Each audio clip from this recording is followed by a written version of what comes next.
Did you turn ray tracing on, Trev? Did you? Ray tracing? Yeah. Did you turn the ray tracing? Yeah, you're missing out. It might bump down your frames per second. Yeah. Yeah, have I not experienced it in its true glory?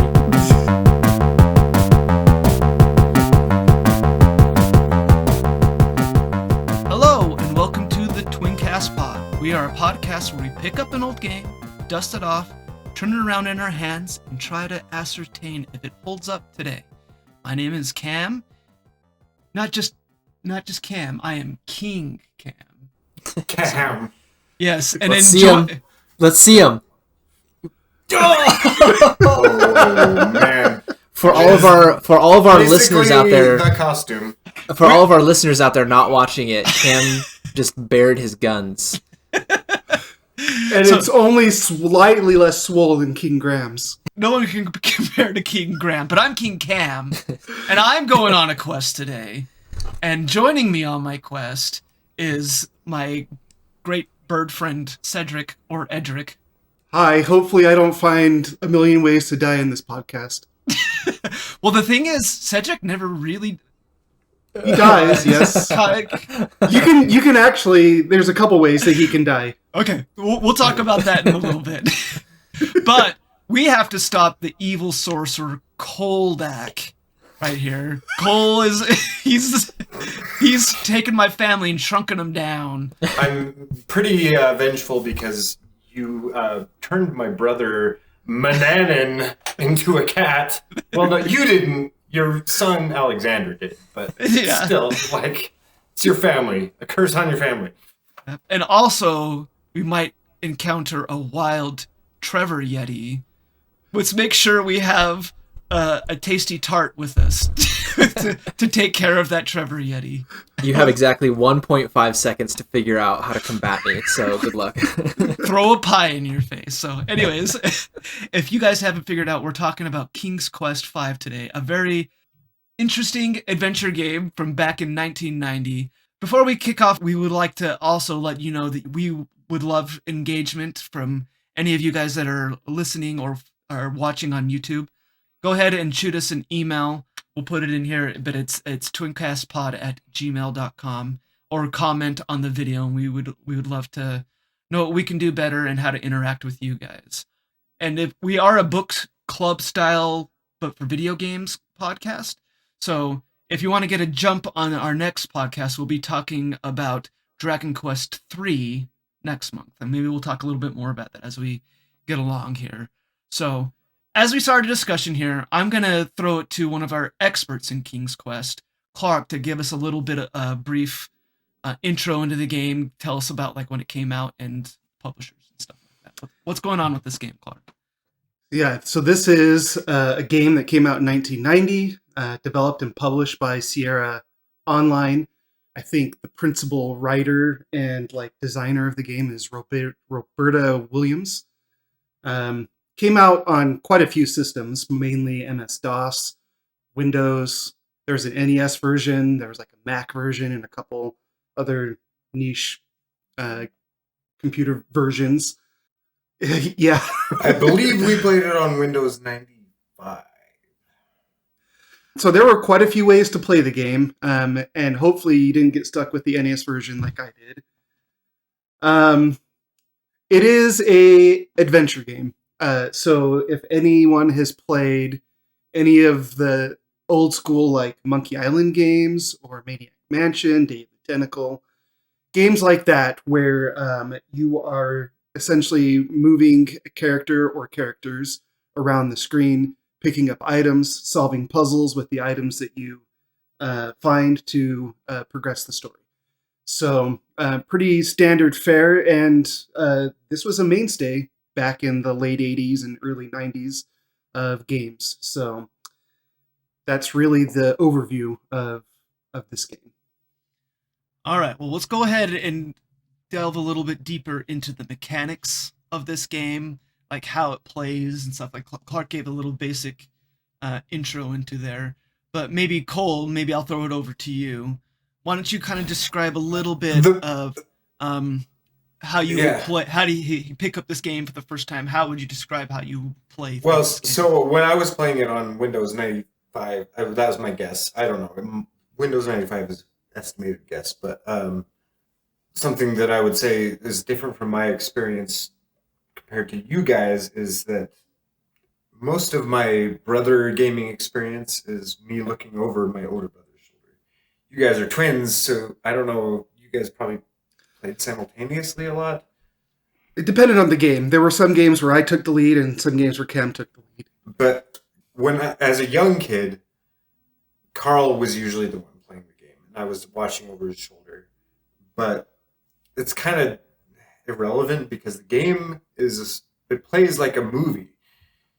Really, these kind of games are just like a little bit of an interactive movie. Having to put in the right prompts in order to move the plot along. That's kind of how I would describe adventure games, and everyone's pretty familiar. Well, not everyone's pretty familiar, but like Monkey Island or Day of the Tentacle or all that shit. It's King's Quest was the same thing. I'm not sure what came first. And Clark, you might know the history. Maniac Mansion was really like the first Maniac Mansion, yeah. So. Standout graphical one. There was a whole bunch of like text-based adventure games, and there's even other games like Uninvited or Shadowgate, which were also before this as well.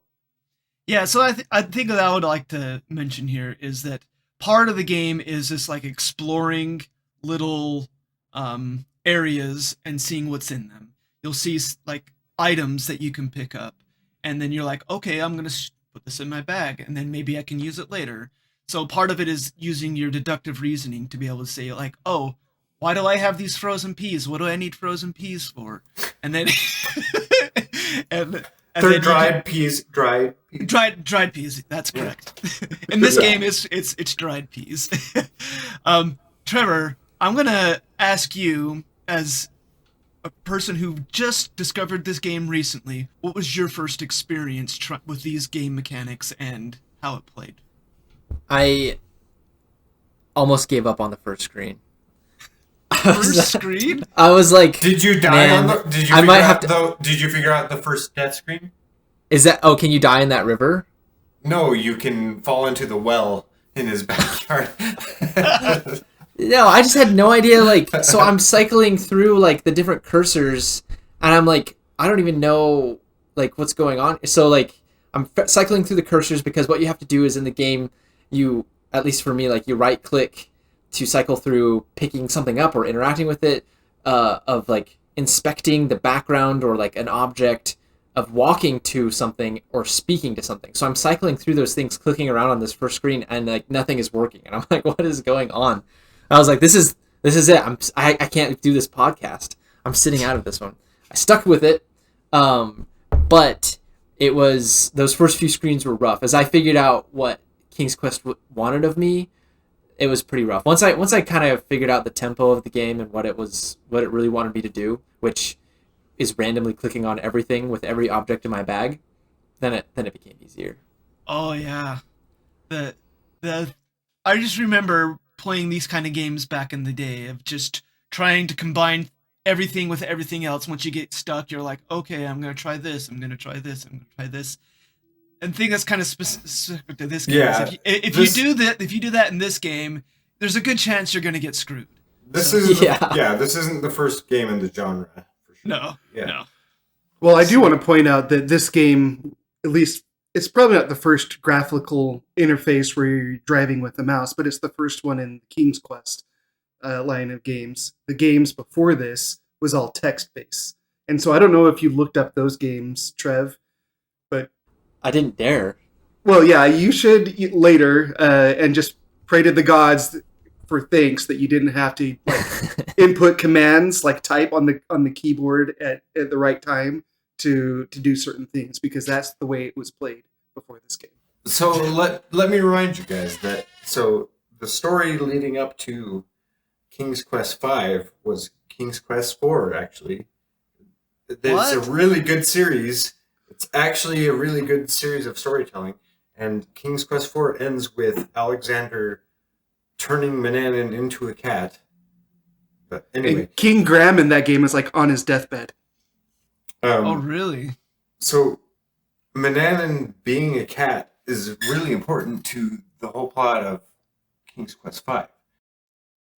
They really only bring it up like a couple times in the whole game that I noticed. Well, we'll get to more of that when we talk about the story, but I mean, you do bring up a good point though, that this is a story like based game, and there's lots of little vignettes that you can go through, and you can kind of progress a story. And there's like mini characters that you try to help out throughout the game too. So if you're going for the first time, I would say that this game's biggest strength is kind of just like an interactive storytelling vehicle. So, you guys have any other thoughts you'd like to add about the? I just want to say it looks very quaint. I guess we'll talk about graphics later, but this was pretty cutting edge for the time. Like this game, not just graphics and sound. So and one of the notes I made to myself was right here. So I didn't even think about it at the time, but now that I rewatched it, because yes, I will admit I didn't replay. I played this game a million times. I get the honorific of I don't have to replay it again, but I just did a watch through of it last night, and I want to point out for our listeners that Cole's using handwritten notes here yes, it is handwritten notes. as a honor to this game.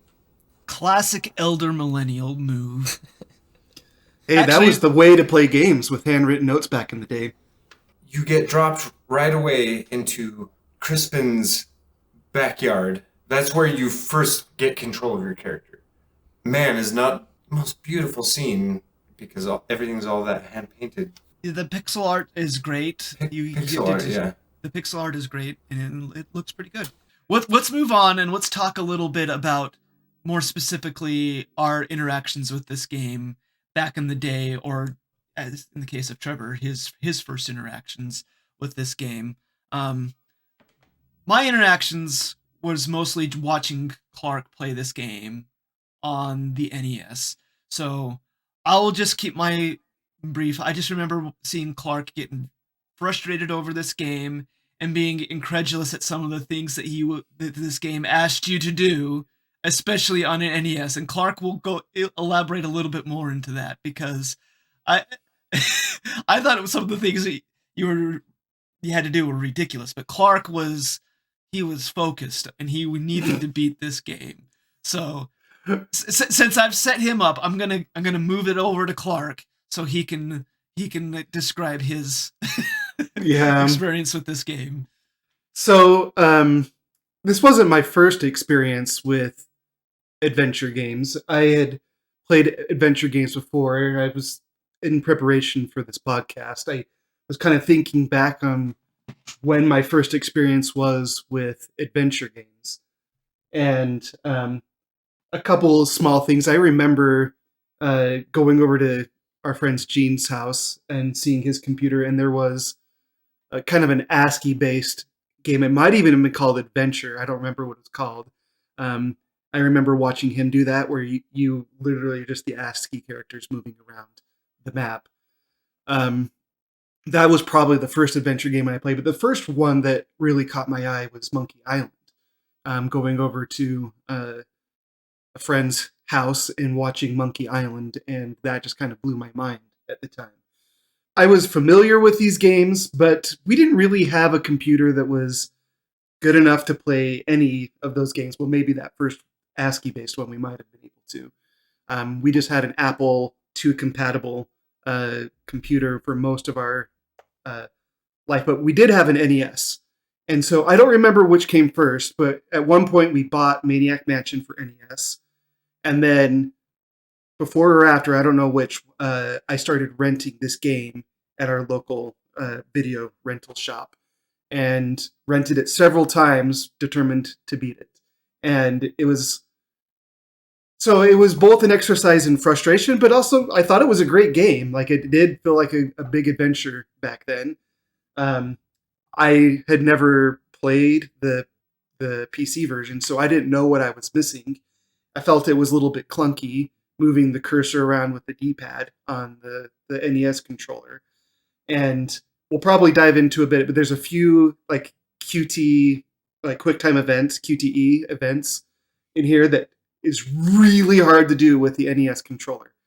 Like throwing the shoe at the cat is really hard on the NES. I mean, it's hard on the. So, did the NES version have the option to slow the game speed down like the PC version? I should have looked. I don't remember it having the ability to slow down. So if it did, I never did it. And the PC version is very, very hard to play on slow. So usually you just keep it as fast a speed as possible. Yeah, that's what I did.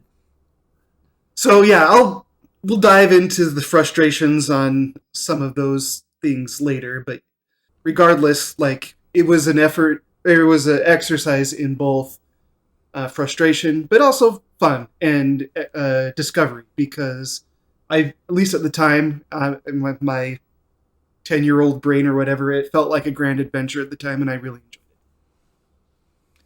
All right, T. I'm gonna ask you, when we first brought up this game and we kind of were telling you about it and maybe cautioning you a little bit about it, how did you feel? At the time I wasn't worried. I was like, I don't know, we've played a few games at this point that are difficult to go backwards in time to, but I don't know, there was things I just was expecting, like quality of life differences. I was ready for that. I was ready for quality of life. I wasn't ready for bad gameplay. Bad game design. Yeah. No, I'm sticking to my guns here on this one. Yeah. So anyway, but that said, so I don't think I was prepared, even with your guys' warning going into this game, and that those first few screens were a slog.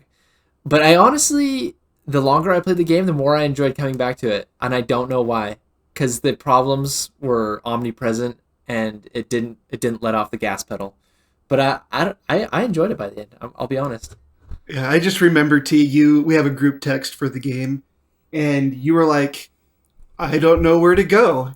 And I said, did you go 2 screens to the south to find the town? And you sent the hand to the forehead emoji like this. Because I had literally spent the last 30 minutes wandering around the dark forest. Oh, because you can go to the dark forest. And right so away? the thing is that the witch, so I guess, I don't know, it's not a spoiler, it's at the beginning of the game, the witch will show up randomly. So I get into the dark forest, and on my first walk through the dark forest, I get to her house. And then she shows up and kills me. So I'm like, oh, I missed something on one of the dark forest screens that I'm supposed to pick up and stop that. So I'm wandering around, but the first time I go in, she kills me. And so anyway, that's when I was like, what is going on here? Like, am I missing something? And that feeling doesn't go away for the entire game. You might be in the entire wrong section of the map. You might be in the entire wrong 9x9 grid of the map. And it will never let you know that you are.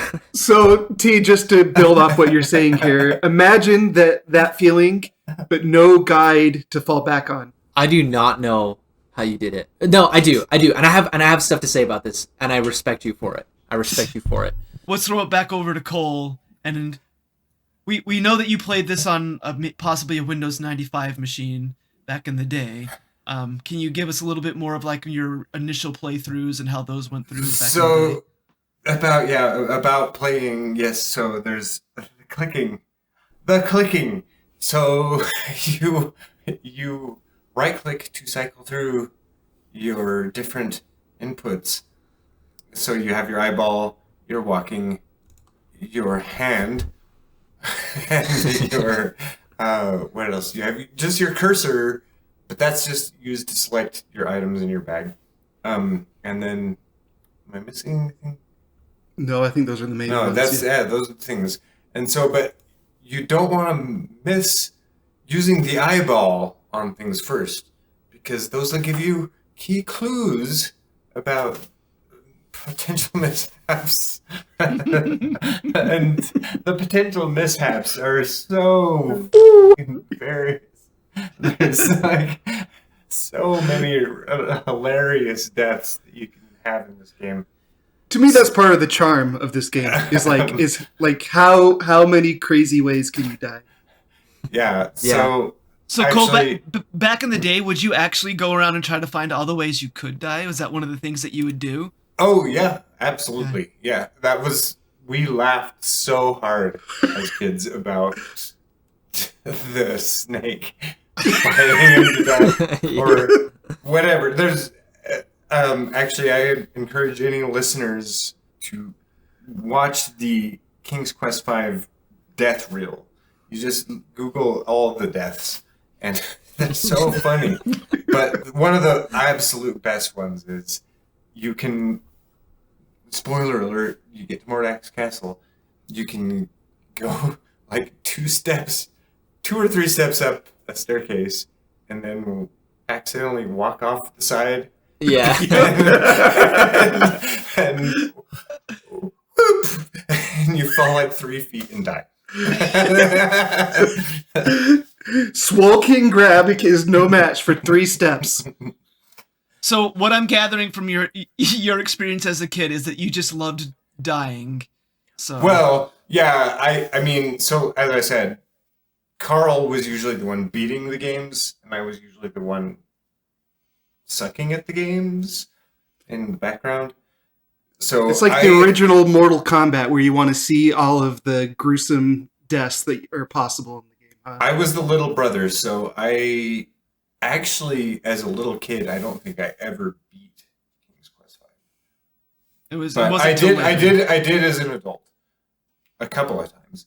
I actually went through a weird little phase where I had to play King's Quest V again and again, and then King's Quest 6. I played through a bunch of them. I was like, oh, this is so formulaic to my experience, and I have to remember it. All right. Well, since we're kind of here, before we want to move on to our next section, why don't we all share what our favorite death, this most current playthrough, the most favorite death that you came by accident. So I'm gonna start with Accident. I'm gonna start with you, Trev. What was your favorite death? My favorite death. Oh man, so many of them made me so angry. I think the one that I was just the most shocked by was I was right in front of the bakery, and I accidentally clicked too far into the river, and I fell into the river and died. That's why the death reel of King's Quest V is like an hour long YouTube. Because I was like, there's I was so like, many why? ways to just fall into stupid death. I was like, who wanted, like, why would they add this? Luckily, by that point in time, I realized I had to save every screen. So Yeah, you used to be. Yeah, that's one thing you learn about this game is just always be saving. Just embrace death. It's not a big deal because it only takes you back like 1 or 2 screens along. This is one of my asterisk notes, is that so the saving was forgiving. It did have like save game. It almost established the new save game scenario where it's like, yeah, you can save and go back to exactly the state you were, but it also f***ed you because If you were soft locked, you could soft lock yourself, so you could waste resources early in the game that you didn't know you needed later in the game. yeah. I always called it. I thought it was more apt to call it a flaccid lock. It was definitely a flaccid lock, not a soft lock. So, for example, like you can feed the pie to the eagle, and the eagle will act like he loved it, but then you don't have the pie to throw in the Yeti's face. Yeah, that was one of my frustrating things. It's like, do I eat the leg of lamb or the pie? It's such a tough decision. My favorite death was the bear. Swiping him Just in the face. Don't bother me. I'm getting this honey. All right, Clark, go ahead. Well, I was gonna say, don't be rubbing that lamp. Like that is no. Oh, I didn't God do is that. watching, so you better not rub it. So wait, Queen. No, it's the witch that gets killed by the lamp. But So you get killed. You get killed by the genie if you try to use. Oh, it. your favorite Graham death. Yeah. Yeah. So I remember I was on a groove one time and I'm like, oh, here, I'm on this beach and there's this boat right here. And before thinking about it, I just hopped in. I just hopped in the boat, start going along, and Graham's just Classic like, mistake. Graham's just cruising along, and all of a sudden the boat just sinks. And I said that to the group text, and Cole's like, "You should have looked at the boat first." The eyeball. You use the eyeball on the boat. Oh man. We're back from our break, and we're gonna discuss a little bit more about how this game holds up today and go dig into the guts of this game here. The first thing I want to talk about a little bit is the story. I'm gonna go ahead and move it on through this conversation so we can get a better context of how it stacks up today. I'm gonna ask Cole to kind of summarize maybe the story leading up to this game and then the story through this game. So the story leading up to the game is that Alexander, King Graham's son, has turned Mananan into a cat, and Who was the antagonist of the previous game? Mananan is a wizard, an evil wizard. But yeah, maybe I should lead this up with this whole universe is very Disney fantasy. Thus, Cam wearing the awesome hat. Thus, we're talking to owls. Thus, we're talking to squirrels. Well, not squirrels, but Cats and all the different stuff. Actually, there's a note about that. Crispin actually says in his cottage, he says he feeds you a piece of white snake, and that lets you speak to the pieces of nature and animals. Yeah, so that's actually covered. It's magical. I didn't. Yeah. I forgot about that actually. it's there's no plot holes there. They make sure they build that. They covered it, yes. Anyway, so Alexander had turned Mananan into a cat, and Mordak, who's Mananan's brother, I guess. I'm pretty It's sure. his brother, yeah. So Mordak is pissed about that and captures King Graham's castle and family into a small jar with his magic. So they're encapsulated in a small jar in his insane castle somewhere in the islands of wherever the and so then King Graham didn't realize that happened because he was outside walking. He was just having a stroll. And so when he comes back, oh man, castle's gone. Hate it when that happens. It's like, dude, where's my car? Instead, it's, dude, where's my castle? So But luckily, someone was there who witnessed it all. So then he goes on this crazy journey. But luckily, this owl witnessed the whole thing. I think the owl actually introduced the voice for my childhood friend, but Gawk's voice was always just this owl's voice. Oh. And, yeah, this owl was good.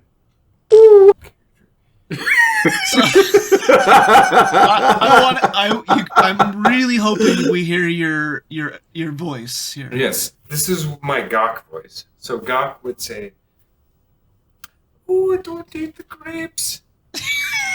Oh, no, I don't eat the grapes. I only eat.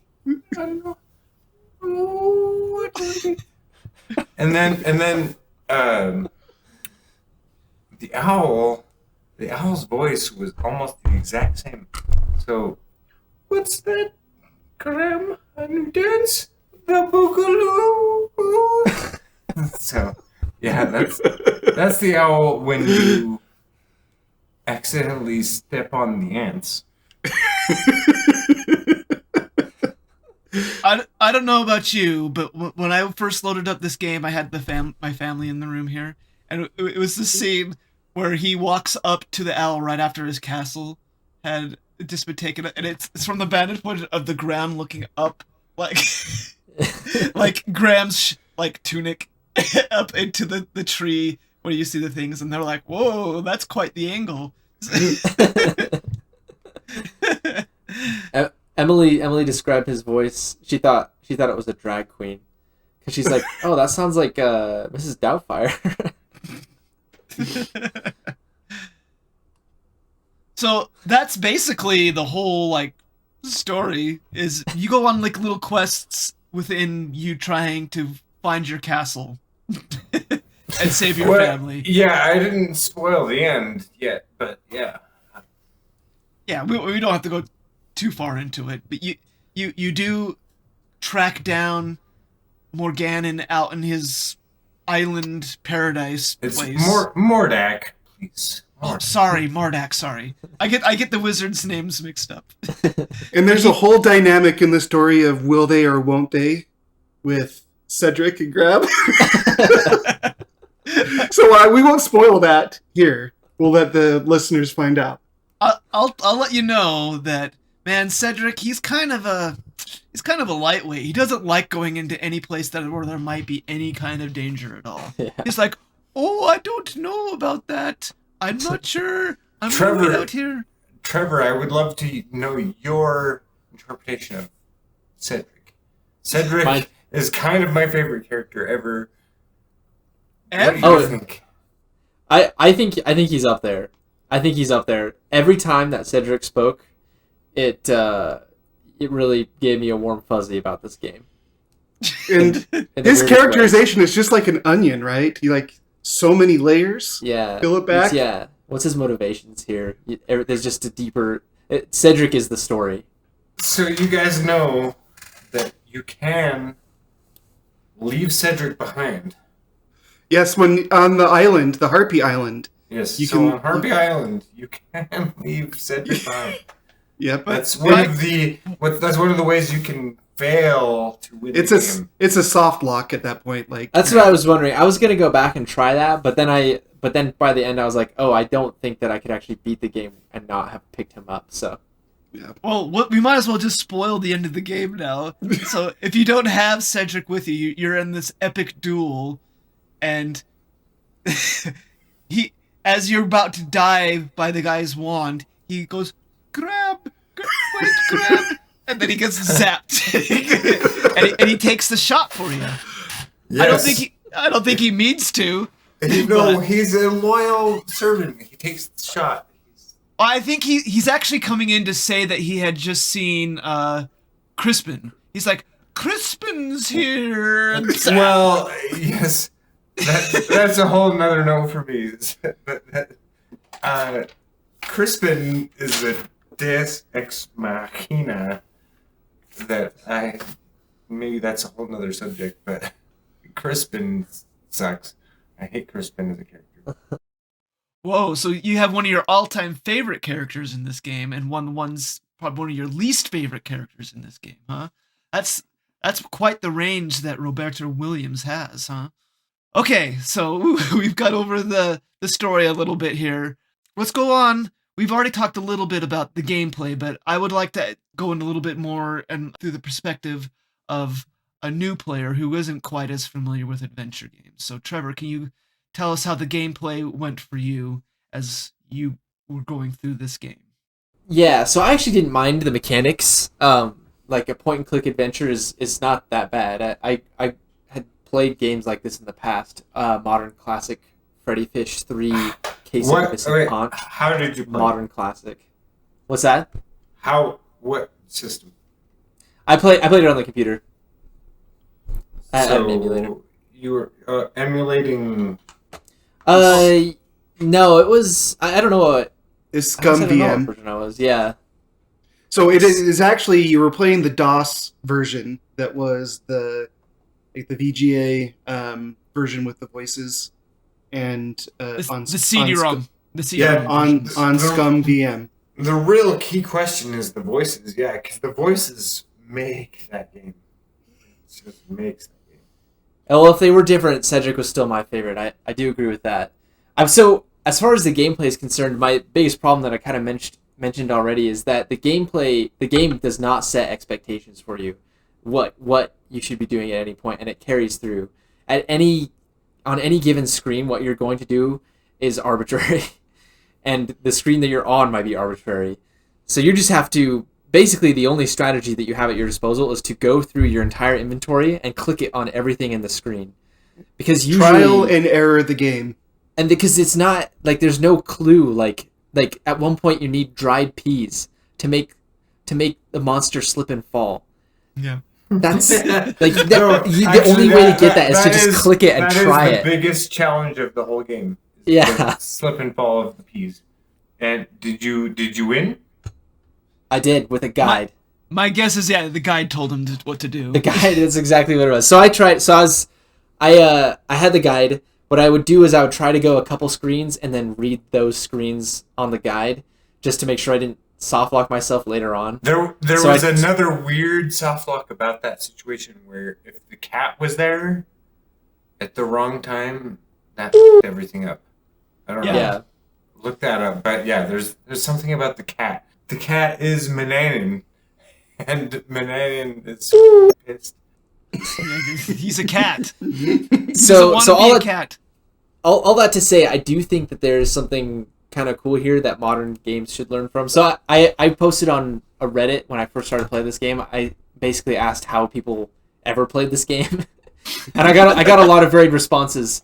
But one of the things was people talked about how they just knew that they were going to have to save a lot. There was going to be a lot of trial and error, and that you were going to be writing down notes and making maps.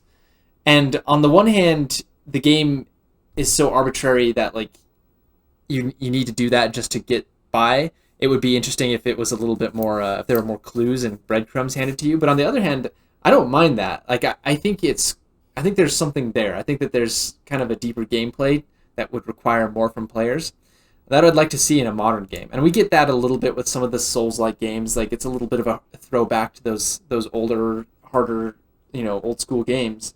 And I think that this is a mechanic that could be interesting, requiring your player to take notes somewhere, to make maps themselves, and you're playing the game like the playable character that you're at. So I really think that there's something there. I think that they purposefully executed it poorly. I don't think it was an accident. I think that it was designed that way. This was game design back in that time. Yeah. No, Trevor, you're absolutely on. Yeah. Well, you mentioned a few things that we haven't really talked about too, but the making of maps. There's a couple sections in this game that are absolutely maddening if you don't have. I remember having the graph paper out. And, and making my maps. The labyrinth.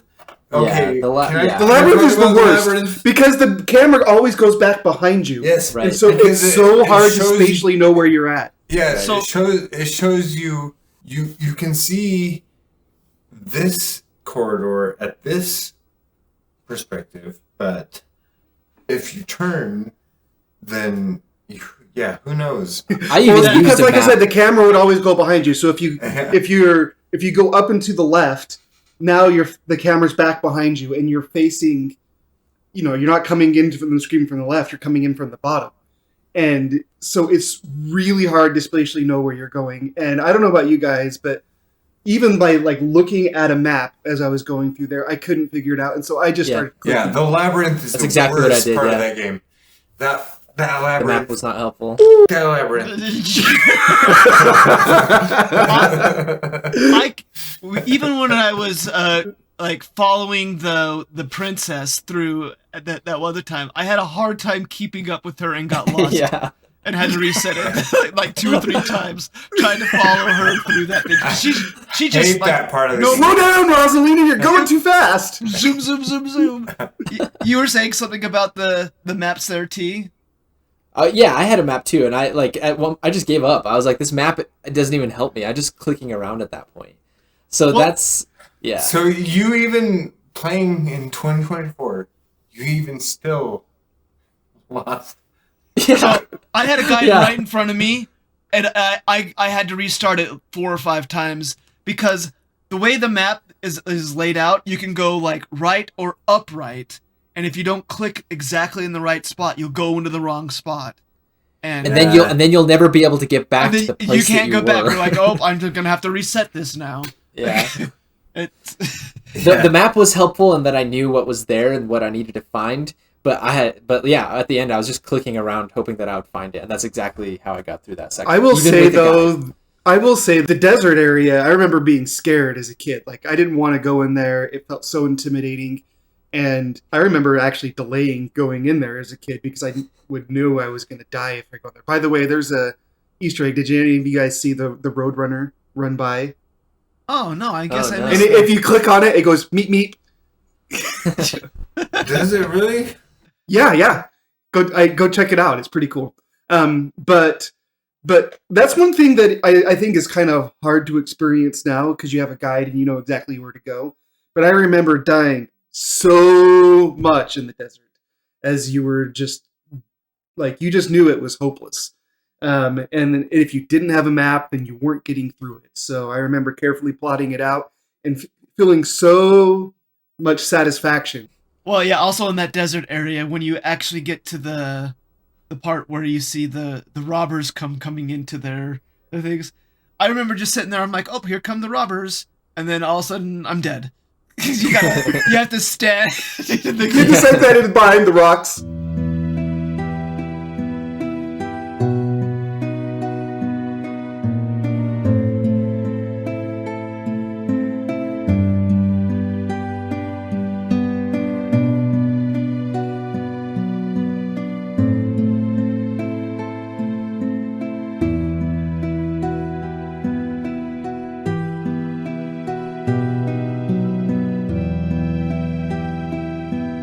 But there's a few more things I wanted to talk about Sure. with the gameplay, if that's okay. Yeah. I mean, we mentioned it.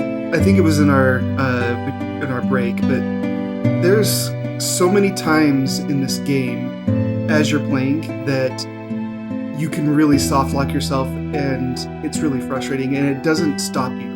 And you can keep playing for 2-3 hours, not knowing that you've already lost the game, and it's really impossible to go back. So there's a few instances I want to call out just to show you, like, this was just a different era of game design, and you were just expected to live with. Did you eat the pie instead of? Yeah. So there's so many of these things. But yeah, like you go into the cold area. It says you're getting hungry. You open up your inventory. You have 2 items of food, and you have to make the choice. Like, do I eat the pie, like Coleman said, or do I eat the leg of lamb? And luckily, that branch of choice pays off like pretty soon. It's like later, only a few screens later, that you find out if you've made a mistake on that one or not. But there's some others that are like don't pay off until way later. If you don't pick up the rope at the inn, then you are, after you get out, then you're stuck. If you don't, I remember this one from back in the NES days. You fall down into like a bird's nest, like a giant bird's nest. And on the NES version, you couldn't really tell. A rock. What's that? Yeah, a rock. Yeah. But you fall in there, and on the NES version, there's like one little off-color pixel, and I didn't see it as a kid. And I got rescued by the Eagles from there, and I didn't pick up the Oh my god. what it was. It's not. Is it an amulet? It's No, a it's Yeah, it's like a necklace or something. So you can get into the whole end game content. Yeah. So this is like in the middle of the game, and you get all the way to the end. And I remember getting all the way to the end after that, and just being without stuck. the one item. Yeah. And it's just maddening that it lets you do these things like to progress the game. So like that was just the experience, and you signed up for that when you loaded that game up. It was unforgiving game design, and not having a guide. There's one more that I want to talk about, and this is not about being soft lock. This is just about pixel hunting. Some of these puzzles are literally so obscure. I don't know how you would even find it out if you didn't have a guide. I remember being stuck on one that I could not figure out. And I finally had to go to my friend's Tim's house, look at his Nintendo Power, and look and see how to do it. But you are stuck in the that forest that Trevor was talking about earlier. And the only way to get out is you have to you have to grab a gnome. But to grab the gnome, you have to use honeycomb on a rock. Like, that's the way that you do it. And you squeeze the honey out on the ground, and then the gnome comes out and gets stuck, and you can pick it up.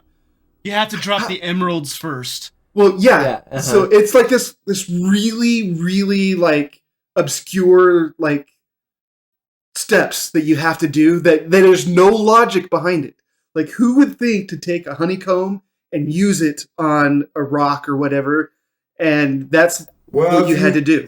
If you watch the playthrough that I did last night, it's infuriating. I just want to make sure we call this out. Like, that was bad game design back then, even too. Like, we can't give the game a pass for these logic puzzles that have no logic behind it. Like, that is just terrible game design. It was terrible game design in 1990. It's terrible game design today. Like, you gotta be able to. But it was so charming. It's charming. It's got a sweet spirit. But King Graham, he's such a hunk. He's such a silver fox. He is really. He really is a silver fox. And I thought when you I mean, this is going back, but when you go and you see the servant girl, and like the servant girl's like making eyes at you, I'm like, oh, King Graham, you're married. You better not be making any moves on this girl. But no fair. She falls in love instantly with his son. Yes, yeah, exactly. And that actually sets up the story for King's Quest 6. Oh. Yeah, King's Quest 6 is based on him meeting what's her name? He travels to her kingdom. Yeah, Princess Cassina. There you go. I have one more gripe with the gameplay that kind of bleeds into graphics that we've already sort of touched on, but you never know when you can interact with something in the world, and some of those things are tiny, like Clark said. So you can be on a screen and be missing it because it looks normal. There's nothing guiding you to it. So there are a few ones that are obvious that like Glint. Those ones I appreciate. The ones that like blend into the background, like you said, it's. You'd never know. And so, like, the honeycomb, like, I had, at that point, like, I had forgotten, like, that it was honeycomb, you know? Like, it was just, like, this yellow blob in my inventory that I hadn't thought about. So it wasn't until the guide that it was, like, pull the honeycomb out. I was like, oh, yeah, I have honeycomb. Because there was nothing, it's just, like, there's no, if you've forgotten what it was, you have no idea what it is. Yeah. So that's kind of graphical gripes there, but... Well, and just I know we keep going down this, but one of the things about the puzzles is like this game, when you use an item, it's not necessarily the last time that you use that item. You have to use the tambourine at least twice in this game. Yeah. And so it's not like, oh, I've used that item, I can check it off the list, I don't have to worry about that anymore. No, like you're gonna have to like.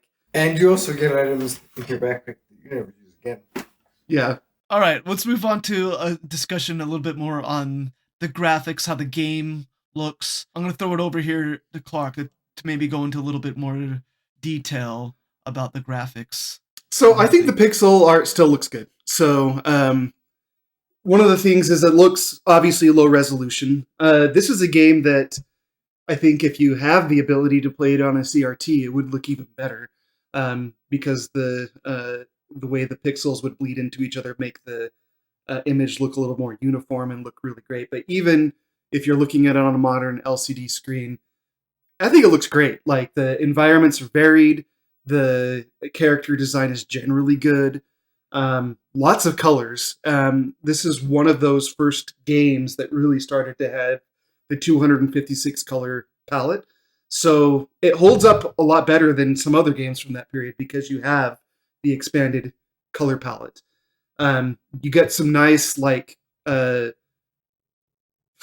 close up or like painted screens that like are mostly static, but like the mouth is moving and things like that. And it looks a little bit quaint today, but I can appreciate that this was like cutting edge back then. Those screens, what you talking about? The ones with the big biceps?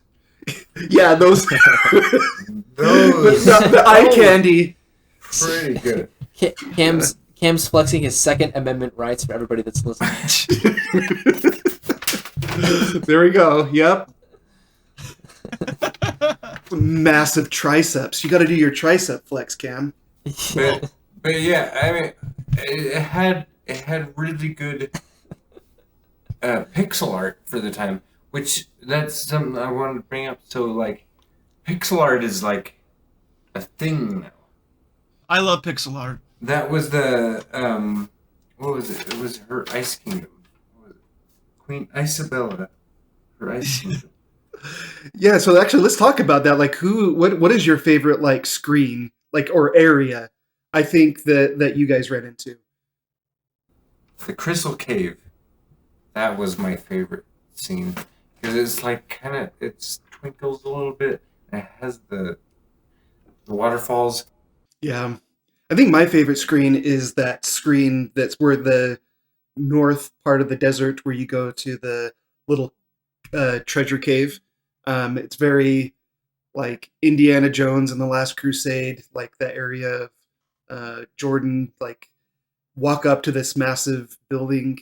I think exactly. It looks really cool. Yeah. It's very Indiana Jones, yeah. I really liked Desert Tile number 6. It was especially deserty. Mm-hmm. I was about to say that's pretty close to Desert Tile number 4. So no, it was Desert Tile 6 was vastly superior. No, it was beautiful. I agree. Actually, some of my favorites, as listed on this paper, are Crispin's house. I was gonna say I actually do like Crispin's house. Just the first screen looks classic, and the graphics definitely don't distract. I think they're really cool. At the time, obviously, they weren't going for that. It's just how graphics had to look at the time. But they obviously put a lot of love and care into it. And did you turn ray tracing on, Trev? Did you ray tracing? Yeah. Did you turn the ray tracing? Yeah, you're missing out. it might bump down your frames per second. Yeah. Yeah, have I not experienced it in its true glory? No, you're missing out, man. I think some of my favorite scenes are just like the cutscene pixel art, like at the beginning when you get close-ups on the characters, and at the end when you get some good close-ups of the characters. I really enjoyed that, and I also, if you take a look at some of like the end scenes and you look at the sprites of the characters, it's amazing how much detail they can get in so little, right? So like you look at their face and it's literally like 3x3 pixels. So there's no like eyes or anything, but you'll like a little white thing will show up just to show that their mouth is talking, and I appreciate that. I think it's cool. So. Yeah, I mean it leaves a lot to the imagination too, right? Yeah. My favorite scene that is like kind of the macro scene where it's a lot more detail is at the very first when you meet Cedric and he goes, "Hey girl." He's like, "You just lost your castle." I want a backstory on Cedric and Graham. I want to see how they became the famous duo, you know? Do we ever get a Cedric spinoff? They never described how. Be the change you want to see in the world. We need to see the Cedric fan fiction. T. Okay, I'll put it on my to-do list.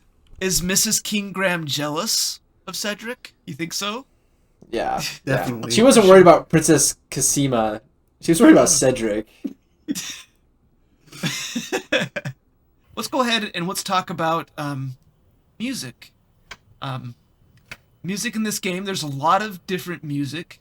There's many tracks here, a lot to explore. So I'm gonna just go ahead and let's see. Cole is already singing my favorite track in the whole game. Taken from me slow for some time. I don't actually remember the lyrics, so I probably should. Well, I'm gonna drop that music into the podcast right here.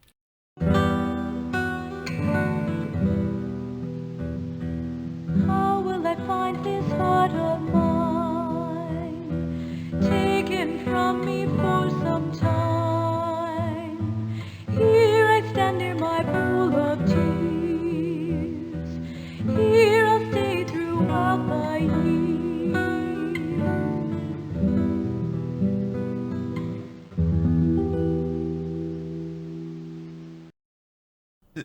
It's the Weeping Willow song, but it's actually you don't actually. It's pretty beautiful. Actually, it's really good music. It's good. It's great music, and you actually have to do a certain set of actions and to get the actual sung. Which I didn't do. I didn't know until Cameron told me that you could do that. Yeah, so she's actually just playing it on her harp throughout the screen as you're walking around there, and you can hear the little tune she's playing on her harp. But if you go in there and you talk to her, and then you turn to Cedric and talk to him, then after you're done talking to him, then a full like audio version with lyrics and everything it plays, and it's great. But I mean, her harp does turn into a guitar, but whatever. I think it's great. But well, and before we transition to I just want to emphasize here, like this is actually really cutting edge technology for the time to be able to have like audio like this that was like recorded and real audio. Like you wouldn't have heard anything like that before, and this was a really early CD-ROM game. So this was blowing everyone's mind at the time that you could actually hear voices and hear the singing and hear the actual instruments that weren't just like MIDI samples, right? Like this was like real music. Yeah, and that song in particular, I think is the biggest standout in the whole track too. So what about you, Clark? What was your favorite track? I like the Oasis track. So you're out in the desert, sweltering. There's no audio. You don't know if you're gonna survive to the next screen. It's so scary, guys. You don't know if you're gonna survive to the next screen. You just picked up an old shoe in the desert. You're thinking you're gonna have to eat the old shoe, and you go into the next screen, and all of a sudden there's this somber Oasis music that kicks up, and it is like nectar of the gods to the soul. I think they actually use that term, nectar of the gods. Yes. That's why I felt PTSD just then. That's right. It's like, yeah, you're gonna hear life-giving water, nectar of the gods. You're gonna hear that a lot, especially if you're not using a guide, because you're gonna like explore out a couple tiles, then you're gonna come back and you're gonna drink. You're gonna explore out a couple tiles, and you're gonna be getting a lot of that nectar of the gods as you're exploring. But anyway, I really like the music there, and it's also kind of a guitar based music, and it's like I said, very somber, pretty melodic. I think it's great. How about you, T? What did you enjoy? Yeah, or not enjoy. Oh yeah. So the music was okay. I thought it was all right. Nothing really stood out to me too much, except for in a negative way that town theme, which on the music link that you linked into our notes, it's not the same. So the town is kind of annoying because it has all the same noise for every single scene. So the town is always the annoying part. And it was just accentuated by the fact that I was wandering around the town, clicking on every single thing, going into every single shop, and I just kept hearing this music over and over again. And it was at that point that I started using a guide, and I was like, I have to go into this desert. Exactly. And so it didn't even occur to me that I needed to go to the desert at this point, because I was like, oh, that's all the way over there. I'm sure the game is going to direct me that way. And that was when I realized what this game was going to do to me. And it was while that song was playing. So there's no getting past that song for me. You knew at that point what your fate was. Yes. And this game doesn't hold your hand at all. It doesn't direct you at all. No, it doesn't. Actually, in some ways, I can appreciate one of the things that modern games do that kind of drives me nuts is if you go like 3 seconds without figuring something out, then someone will be like, what if you check out the rock over there? Yeah. And it tells you explicitly what to do.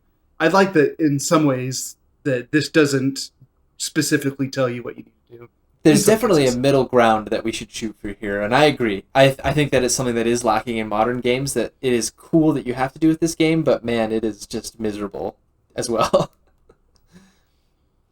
All right, well, since we're already talking about how this game stacks up to modern games and how we feel about it today, let's go ahead and let's rank this game here. So we have a ranking system here, and it's basically 1 through 6. So it goes where 6 is like the absolute best. So if you were to rate this as 6, it would be one of the best games of the year if it was released today. If it was a 5, it would be like nostalgia helps carry it, but it's still a really fun game. 4 would be it is still a fun game, but it wouldn't really separate itself from a normal game today. 3 would be it's fun to play for maybe 10 minutes or so, and then you're like, okay, I'm done with this game. And then 2 is nostalgia alone is not enough to get you to even just turn this game on.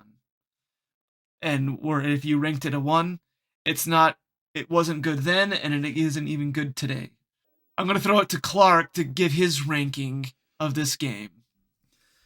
Well, I think I'm going to surprise you guys a little bit because the way I approached this game was kind of interesting because I played with the guide open, but I did what I could do in the game from what I remembered and through a little bit of trial error first, and then I would look at the guide. And I've talked about some of the frustrating things you can't separate yourself, but I actually found myself strangely drawn back to this game more than some of the other games that we played, like Parasite Eve. Like I was actually more excited to turn this game on at times than Parasite Eve. And a lot of it is maybe the comic factor, like of some of the voice acting is really all over the place. Some of it is really good, some of it is really bad, and like I got a good laugh at it, and I love like taking a couple screenshots and sending it to you guys. Like there's the kind of the meme factor brought it up a little bit, and also nostalgia factor like pushed me. And I had like a kind of a different experience where I played the really crappy version back in the day, which was the NES version. So for me, like playing this game was like playing a remaster almost a little bit. Like I didn't have as many quality of life using a mouse and listening to the voice acting and the good music. So, using a mouse was not a benefit, by the way. You guys, you didn't think so? I think this is a section you guys missed. Using the mouse, you had to like point the point of his shoe at the end of. It's better than use. It's better than using a D-pad. Yeah, I don't even know how you use a D-pad. But all that being said, like I think you might find it surprising, but I really enjoyed playing this game more than I was expecting. I was expecting to come in here and just to thoroughly trash this game, saying that there was nothing redeeming about it, but I enjoyed it. So I'm not gonna say like this is this would be the best game if it was released today. I'm not even gonna say like it deserves like everyone to jump in and play it, but like for me, I'm gonna give it a solid 3. Like I think that a lot of people would benefit from if you really want to play it and I remember T. I recommended that when you started to play this game to get kind of the experience. I told you actually boot it up. Don't look at a guide for the first 2 hours. Like then you'll get the true experience. I for our audience to listen to it, I would if you are interested based off of our discussion here, try that. Like try it for 2 hours if you're brave. I wouldn't say maybe not everyone do it, but if you are interested in this subject, if you're interested in the history of games, try that. Like I would recommend that you try it. If you're not interested in the history of games, if you're not interested in like experiencing the frustration of the past, don't worry about it. But I am going to give it a solid 3. 3 from Clark it is. All right, Trevor, let's throw it over to you. Give us your final thoughts on this game. Guys, it's a 7 from me. It's the Uncharted 4 of Is this out of 10? everything. No, that was a joke. I'm gonna give it. I'm gonna give it a 2, and I wasn't sure what I was gonna give this game for a long time because I wanted to give it a 1, but I was the same way. I enjoyed coming back to it for some reason, even though the story is an inch deep, even though the gameplay is terrible. Like I kind of enjoyed booting it up just to see what would happen next, and I realized that it was designed to be like that, and that's why I give it a 2. Is that was the intent, and that's why people purchased it. People knew what they got with this game, so that was the appeal.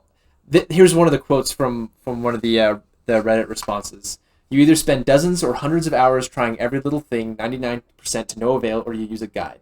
While using the guide in its entirety removed the fun of playing and figuring things out on your own, not having it at all leads to extreme frustration and maybe even abandonment of the game.